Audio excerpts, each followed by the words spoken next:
Bażikament bħala assoċjazzjoni tal-istabbilimenti tal-catering, l-ikbar concern tagħna meta ħarsu lejn pajjiżi oħrajn kienet l-impatt li seta' jkollna l-enerġija u l-gass fuq l-istabbilimenti tagħna. Ġifieri meta ħarsu lejn pajjiżi oħrajn bħall-Italja u l-Ingilterra nominalment fejn dal-konti ta' dawl gass u dawl irdupjaw iktar, kienet ta' concern kbir. Allura l-fatt li ġew sussidjati ġifieri kien ta' serħan il-moħħ kbir għas-settur tagħna.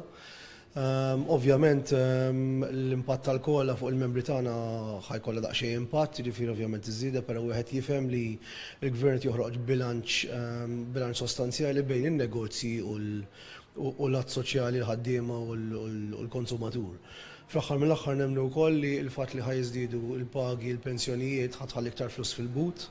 Kien hemm naħseb esperiment li ħadem darbtejn matul il-pandemija li kien ta' impatt pożittiv ħafna l-membri tagħna li kienet is-sistema tal-vouchers, ovvjament hija totalment differenti mill-kola, però fl-aħħar mill-aħħar hija flus fil-but. Iktar ma jkun hemm flus fil-but ikun hemm spending power qed iddur ir-rota tal-ekonomija.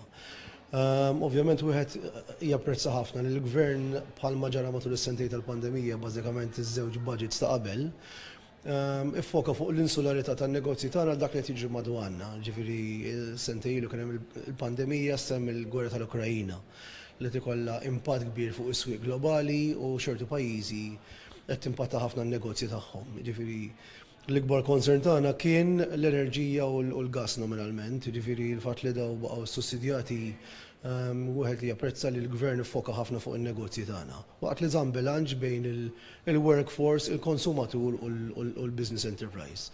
Jiġifieri aħna naħseb bħala Assoċjazzjoni Stabilità tal-Catering all in all sodisfatti bil-budget.